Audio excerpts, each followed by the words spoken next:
Bueno, para el que no me conoce, mi nombre es Matías Campaya, me desempeño en el área de servicio de asistencia técnica, en la parte de consultas residenciales y CCTV,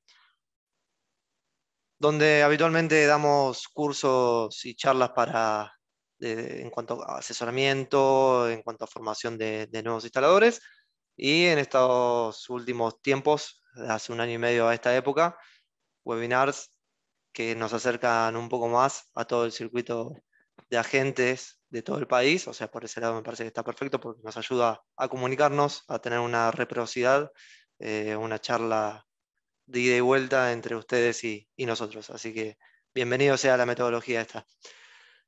Como bien adelantó Jesse, vamos a estar hablando un poco sobre algunas sugerencias para lo que son grandes instalaciones. Como bien sabemos, habitualmente el foco o el mayor caudal de instalaciones que tenemos hoy por hoy está más orientado, más enfocado a lo que son alarmas residenciales, instalaciones que por ahí no son demasiado complejas en cuanto a la cantidad de equipos y cantidad de cableados que tenemos que utilizar y accesorios para reforzar lo que es la alimentación, pero pasa de que en ciertas situaciones requerimos de este tipo de instalaciones complejas para cubrir a un negocio, a alguna empresa, bien, quizás para lo que son sobre todo más del interior, en campos donde tienen galpones que están distanciados unos de otros, las casas, los cascos de estancias y demás. Así que para ese tipo de instalaciones es que vamos a estar teniendo la charlita del día de hoy. Así que si les parece, vamos arrancando y vamos a empezar por algo que a veces se relativiza, pero que es sumamente importante, sobre todo a la hora de hacer o de planificar un presupuesto, que es el cableado. Si bien no vamos a entrar en demasiados detalles técnicos ni de costos sobre los tipos de cableado que existen y demás, pero sí vamos a tocar las características sobre los que habitualmente podríamos utilizar en este tipo de sistemas. Partimos de una premisa de lo que trata justamente el cableado eléctrico, ¿bien?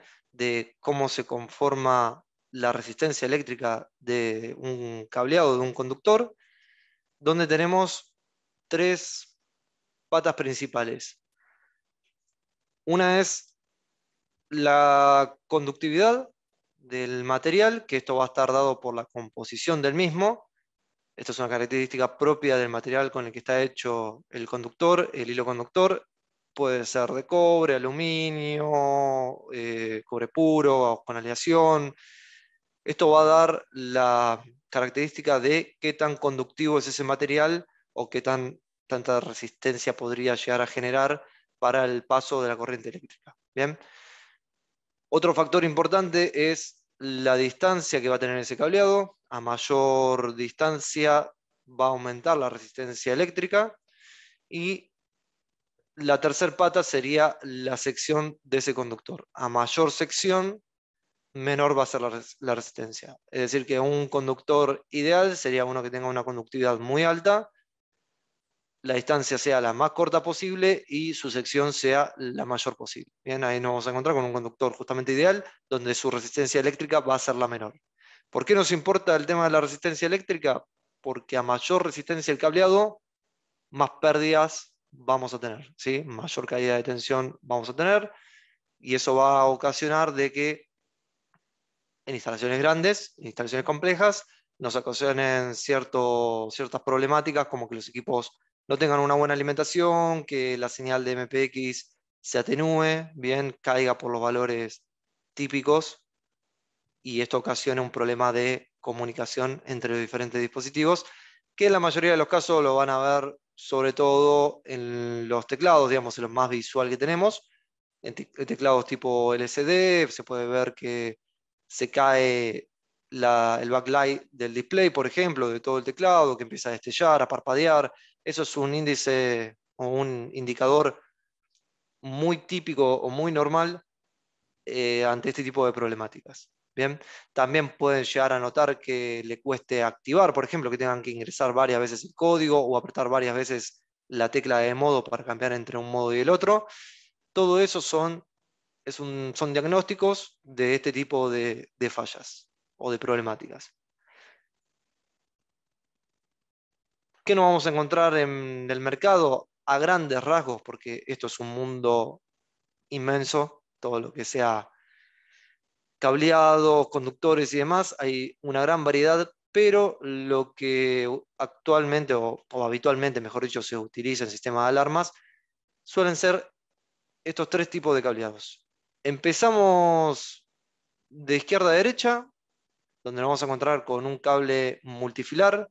Un cable multifilar significa que tenemos varios hilos de el material conductor, que en este caso sería cobre, dentro de una misma vaina que conforma ese conductor. Bien, en este caso es un cable multifilar tipo taller o TPR, donde tenemos tres conductores, un TPR por tres, después depende de la sección, hay diferentes secciones de 1 milímetro y medio, 0,75, pero bueno, se encuentra una gran variedad y abanico de secciones en lo que es el mercado. Pero lo importante acá es que tenemos un TPR que es tres conductores por la sección que fuera. Esto habitualmente, este tipo de cable, como todos sabrán, se utiliza en instalaciones monofásicas con puesta a tierra, donde la indicación de los colores nos da ese indicio, donde tenemos un marrón, un celeste y un veteado verde con amarillo, que sería fase neutro y la toma de tierra. Pero a nosotros nos serviría en grandes instalaciones para poder conducir por él lo que sería el positivo y el negativo de alimentación de 12 volts y el tercer hilo que podremos utilizar o el tercer conductor que podríamos utilizar para el MPX. Este tipo de cableado generalmente se utiliza como línea troncal, bien, como línea principal, donde podemos bajar con este tipo de cable e ir después abriéndonos con cables más maleables o más finos incluso, como podría ser el cable MPX, que es otro cable multifilar de una sección bastante más chica, de sección de 0,35, o con cables tipo UTP, que ya es un cable unifilar de pares trenzados. Bien, el cable UTP típico es de 8 conductores, son 4 pares trenzados. Depende de la categoría del cable UTP, no solo la calidad, sino también la sección del hilo conductor. Bien, acá también nos vamos a encontrar, como todos sabemos, con cable puro cobre, con cable de aleación con aluminio, con cables de diferentes calidades. Todo depende de la marca que estemos utilizando y las características de la misma. Pero con los cables UTP más tradicionales, que son categoría 5E, si son puro cobre, vamos a encontrarnos con cables de muy buena calidad y la sección por hilo es de 0,25 aproximadamente, 0,2, 0,25. ¿Bien? Por lo cual, en todas las secciones, sumándolas, estaríamos en un cable aproximadamente juntando un par de 0,5 aproximadamente. Bien, un par trenzado, estaríamos hablando de ese tipo de sección. Acá habitualmente, cuando nos llegan las consultas si se puede usar cable UTP, hacemos este tipo de recomendaciones, sepan de qué composición es, si es puro cobre, si es cobre aluminio. No porque el cobre o aluminio no se pueda usar, sino que tenemos que saber esa característica, más que nada ustedes a la hora de instalarlo, para saber hasta dónde podemos llegar con ese cable. ¿Sí? En una instalación hogareña, un cable de aleación cobre-aluminio se puede usar tranquilamente, donde no vamos a tener distancias mayores a 25 o 30 metros, pero en instalaciones más grandes, más importantes, esto nos puede ocasionar problemas como los que les comentaba anteriormente. Y por último, otro cable más que trajimos a la charla es el cable de tipo multipar telefónico, que es cable unifilar, pero acá nos vamos a encontrar con un cable generalmente más fino que el UTP o de peor calidad incluso o peor composición, que generalmente no lo recomendamos, pero bueno, todos sabemos que también es un cable que se suele utilizar, por lo que en instalaciones chicas normalmente no van a encontrarse con inconvenientes, pero en instalaciones más complejas usar este tipo de cableado que no es tan maleable, que se puede marcar y cortar. La realidad es que no es recomendable su utilización. Un dato más en cuanto a la comparación entre los diferentes cableados, una diferencia sustancial entre lo que son cables multifilares y unifilares es que el cable multifilar tiene contacto entre todos sus filamentos del mismo conductor de punta a punta de ese cableado, por lo cual la conductividad va a mejorar comparándolo con un cable que viene aislado entre sus hilos, ¿sí?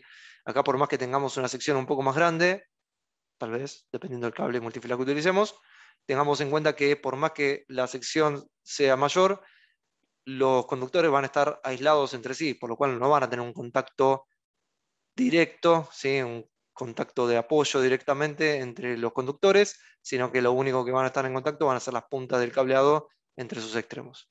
¿Bien? Bueno, relacionado al cableado, también tenemos que saber el consumo que vamos a tener en esa instalación en la cual estamos diseñando o a la cual llegamos ante un pedido de un servicio técnico. Para ponerlo en números claros, decidimos hacer un ejemplo que es lo más tangible con lo que nos podemos encontrar. Y trajimos valores de algunos productos, valores típicos de algunos productos, como pueden ser una central de la línea N, un teclado LCD, un sensor de movimiento MD96, una barrera exterior y una sirena con doble piso eléctrico, como es el caso de la S65 ALF, que además tiene flash y LED, por lo cual sería el mayor consumo o el consumo más alto de las sirenas exteriores. Esto está tomado en el pico de consumo de cada uno de ellos, ¿sí? Sería el teclado TLCD con el display prendido, por ejemplo, el MD96 detectando y con la luz de emergencia encendida, y la sirena en pleno disparo, ¿sí? 250 mA en pleno disparo. ¿Por qué se traen los valores más altos? Porque lo ideal en este tipo de circunstancias es sobredimensionar la alimentación, o sea, tomar los consumos pico, los consumos más altos, hacer la sumatoria, ver qué consumo general tenemos y en base a eso hacer el cálculo de cableados y de refuerzo de alimentación a través de alguna fuente. Por lo cual, en este ejemplo estaríamos en unos 540 mA de consumo máximo. La central a través del cargador entrega 1 ampere 200 aproximadamente.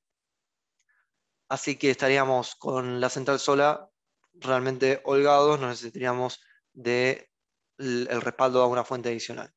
Pero sabiendo el consumo y relacionado al anterior, sabiendo el consumo que vamos a tener, sabiendo la tensión que entrega el cargador de la central, que normalmente sale regulado en 13,5 aproximadamente, 13 volt y medio, y tomando como premisa que al punto más extremo del cableado la tensión no debería caer más de 1 volt, o sea que en la otra punta del cableado tendríamos que estar sí o sí por encima de 12 volt.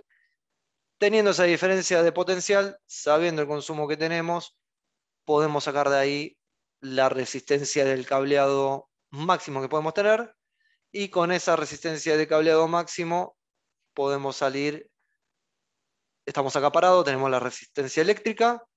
De ahí podemos salir a calcular, bueno, la distancia la podemos saber, la conductividad la podemos averiguar, depende del fabricante o la casa de componentes eléctricos donde compremos el cableado. Teniendo estos dos valores y la resistencia eléctrica, podemos sacar el cálculo de la sección del cableado estimado. Bien, entonces esto nos da por lo menos una idea a priori del cálculo de sección mínimo que deberíamos tener. ¿Sí?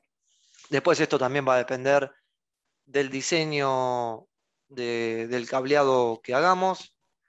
Si vamos a tener una línea troncal, como comentaba antes, con un cable multifilar de mayor sección y después ir bajando de rama con un cable más fino, pero por lo menos ya con estos cálculos tenemos la sección mínima principal que necesitamos, ¿sí? Por dónde va a pasar la corriente total.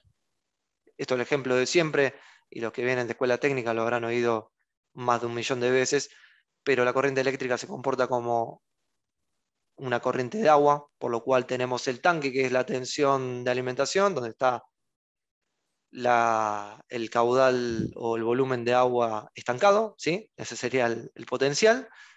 El caudal sería la corriente y la resistencia eléctrica vendría a ser las cañerías por donde van a fluir, o los conductores, mejor dicho, serían las cañerías por donde va a fluir esa corriente eléctrica que sería esa corriente de agua. Bien, pero es un ejemplo muy gráfico y típico que está bueno porque es tal cual, ¿sí? Es un ejemplo muy real y más tangible todavía que la corriente eléctrica.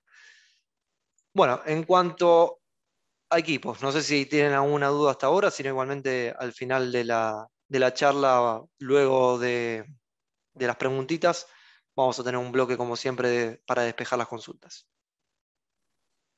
Bueno, en cuanto a equipos, vamos a ver dos equipos en particular para este tipo de instalaciones que recomendamos ampliamente. El primero es la fuente auxiliar, que dado el cálculo que vimos anteriormente en cuanto a consumos y demás, vamos a sacar si necesitamos o no respaldar con una fuente adicional para inyectar o más corriente al circuito o para darle mayor autonomía al equipo cuando no tenga alimentación de 220, ¿sí? Para tener un backup de baterías con mayor cantidad de corriente a disposición. Lo ideal es que siempre esté conectada la fuente al lado de la central, que esté conectada a través de los 12 volt y el MPX. Esto es para que la central tenga los avisos de la fuente adicional y sepa si tiene algún problema, un desperfecto de 220, si no tiene 220 la fuente. Y además para interconectar ambos cargadores y de esta forma la central va a estar chequeando las baterías en simultáneo. Bien, como bien saben, fuentes tenemos dos modelos, una de 1 amper, la otra de 3 amper. La de 1 amper básicamente es como si fuese un cargador más de la central, tiene un transformador con su circuito rectificador, su regulador de tensión y demás, el mismo circuito de fuente. Y la de 3 amperes ya cuenta con 3 cargadores con sus 3 transformadores y lugar para, o conectores para agregar 2 baterías. En cuanto a las conexiones de las baterías, la fuente viene provista tanto con un conector simple, como el mismo que tiene la central, y este tipo de conector triple, donde vamos a interconectar el cargador de la central, el cargador de la fuente y la batería que va dentro del gabinete de la central. Bien. La fuente se puede utilizar como equipo autónomo, funciona, es inteligente, pero en este caso estamos viendo la posibilidad de ponerlo, adosándolo a un sistema de alarma con una central.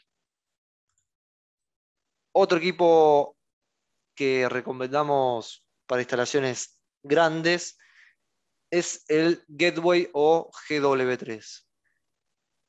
Esto básicamente, para hacerlo sencillo, es lo mismo que tiene la central hoy por hoy integrado, si la central es la versión 2, ya del 2017 para esta parte, donde las salidas son supervisadas y monitoreadas. Esto quiere decir que si hay algún desperfecto sobre MPX o algún problema en la alimentación de 12 volt que haga saltar el fusible, vamos a tener alertas en los teclados LCD y además se van a autoaislar esas salidas, esas ramas.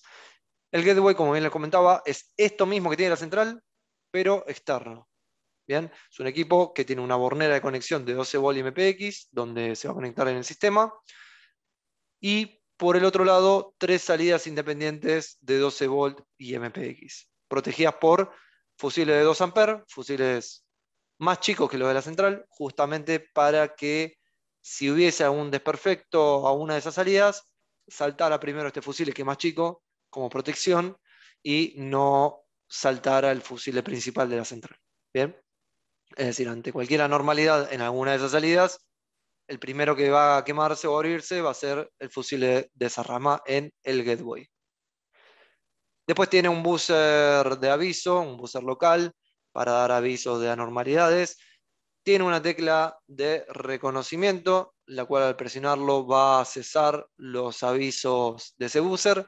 Y además sirve también esta tecla para programar un número de identificación del gateway y esto va a ser útil cuando pongan más de uno, ¿sí? Permite programar números distintos de reconocimiento de los gateway y de esta forma van a nombrar correlativas las salidas de cada uno de ellos. ¿sí? Si tenemos un gateway solo, esta va a ser rama 1, 2 y 3. Si agregamos más y los identificamos con el número 2, por ejemplo, va a arrancar desde la rama 4, la 5 y la 6.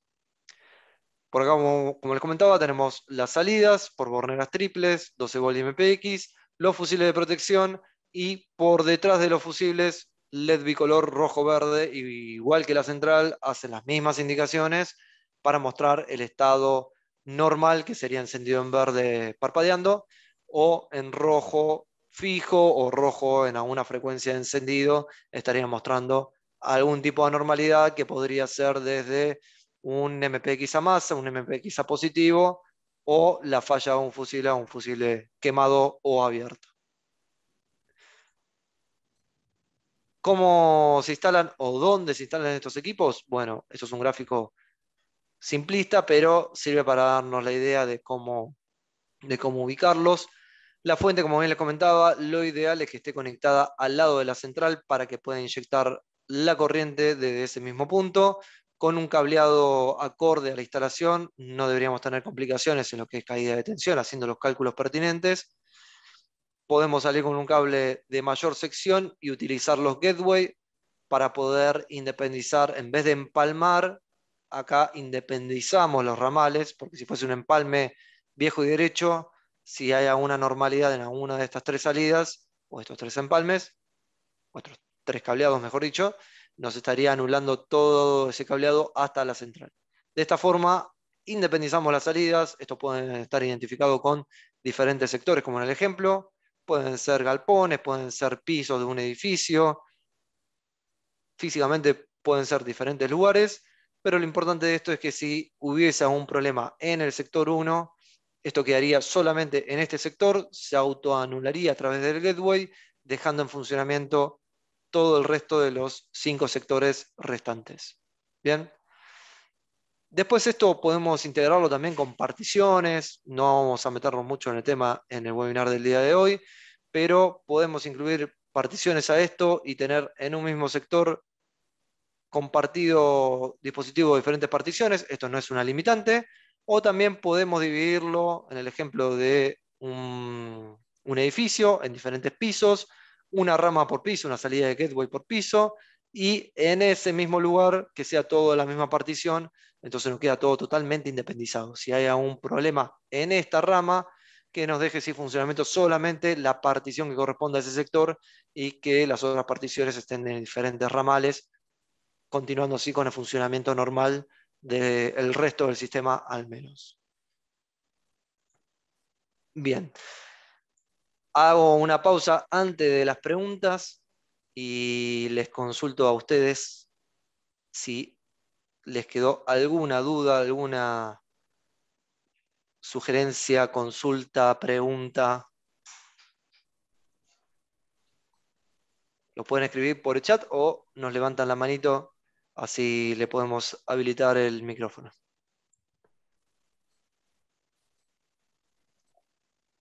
Parece que no hay dudas, Mati. Y viene la Excelente. pregunta. Yo se los adelanté, que eran 3 preguntas aniquilantes, así que es su oportunidad. El que no habla Ahí hasta se ahora. animó Luis Gutiérrez. ¿Hasta cuántos gateways se pueden instalar? Muy buena pregunta, Luis. Tenés una limitación de hasta 32 gateway por central y dato de instalación. No es conveniente, obviamente, por un tema lógico, poner un gateway en cascada al otro, porque si se anula esa rama por algún motivo, terminás anulando todo ese gateway que tenés abajo, por lo cual no es conveniente que un gateway esté a la salida del otro, que estén en paralelo a una salida de la central. Bien, no hay de qué. Bueno, Mati, si te parece, comparto o esperamos. ¿Cómo no? Bueno, ahora van a ver en pantalla 3 preguntas. La primera dice, ¿cuál es la utilidad del GW3? Y las respuestas son supervisar e independizar las ramas de salida, divide la instalación por tipo de equipo o aísla por partición. Esa es la primera. La segunda dice, el Gateway 3 MPXH solamente da avisos locales. ¿Verdadero o falso? Y la última, ¿de qué dependerá la utilización de una fuente adicional? ¿De cálculos de consumo de los equipos y resistencia o de la cantidad de zonas de la central?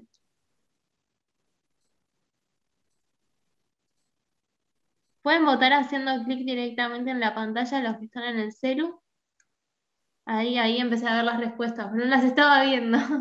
Arrancaron con todo. Ahora sí arrancaron, estaban pensando, me parece. Ahora sí. Hay una tendencia bastante marcada.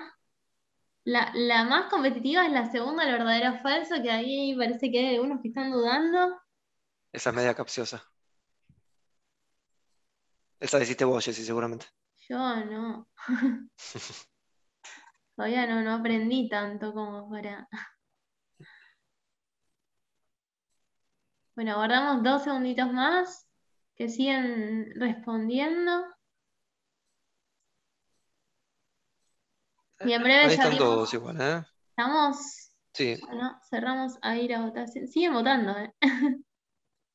Ah, mira, Hay un pensé que sesenta y estaban uno por todos. ciento de participación. Hay algunos que todavía no, por ahí están leyendo, no se animan.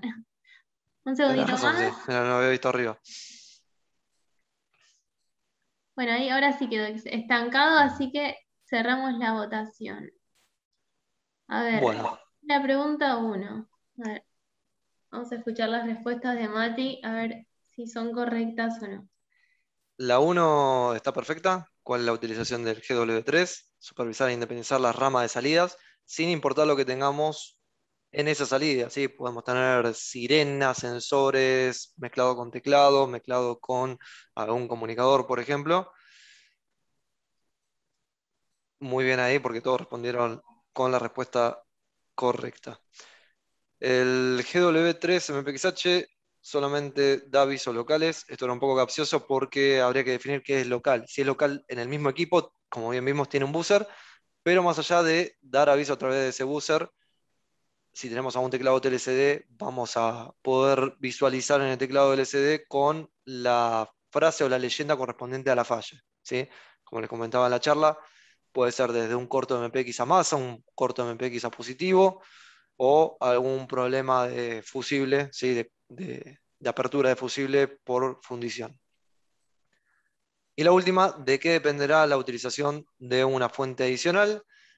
La mayoría contestó correctamente, como vimos, del cálculo de consumo de los equipos y resistencia del cableado. Bien, después la cantidad de zonas no sería relevante en este caso, si bien si ponemos una N32, lo normal es que pongamos una instalación grande y seguramente requiera una fuente adicional, pero puede suceder que con una N32 tengamos 4 sensores y un teclado y en ese caso no sería necesario, por lo cual la cantidad de zonas de la central no es algo excluyente, sí el cálculo de el consumo de todos los equipos que tenemos, del cableado que vamos a utilizar y de las... Bueno, esto hace justamente a la necesidad de agregar o no una fuente adicional. Pero muy bien, estuvo bastante bien. Así que los felicito, estuvieron atentos. Bueno, no sé si queda alguna consulta pendiente, alguna duda que tengan, pueden, como les decía recién, levantar la mano a través de la plataforma de Zoom o escribirnos ahí en el chat y vamos levantando sus consultas que quedarán por ahí dando vuelta.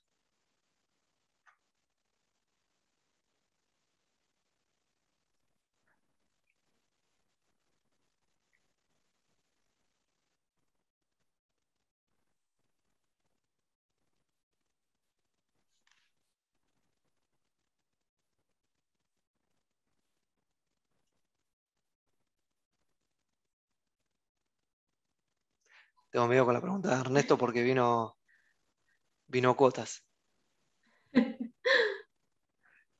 ¿Qué dato secreto querés, Ernesto? No, es esto. Básicamente es una central. No creo que es una N32, no te voy a mentir. Pero se instaló así, con fuente, con gateway justamente para aislar, porque claro, exactamente tenemos una planta de 6.000 metros cuadrados. Es una planta bastante grande, pero sí, se manejó toda una central, aunque no lo creas. Es una central sola. Lo que pasa es que lo que tenemos suerte es como es una empresa que se pensó, digamos, en la estructura en este sentido. Tenemos las cañerías distribuidas justamente para el pasaje de cable, no tenemos recorrido de más, sino que tiene todo boca de inspección. En ese sentido está bien diseñada. Y como te decía, con fuente, un N32 y Gateway. Gateway sí, porque obviamente tenemos diferentes sectores y obviamente si hay algún desperfecto en algún lado, no queremos que porque haya un desperfecto en fábrica nos deje sin el sistema de alarmas en el sector de ventas, por ejemplo. Pero básicamente es así. Central, fuente y Gateway varios.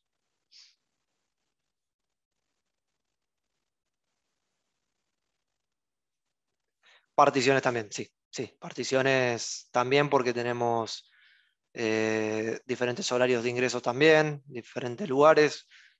Por ejemplo, la atención al público es de 8 a 18 de lunes a viernes, pero después tenemos el sector de monitoreo que trabaja 24/7, los 365 días. Así que ellos tienen obviamente una partición independiente por donde ingresan y está independizada del resto del lugar, del resto de la fábrica. Por favor, un placer como siempre.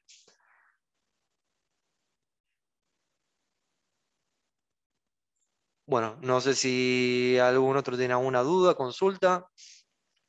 Si no, como siempre, nos pueden contactar cuando les surja alguna duda después del webinar. ¿Qué pasa?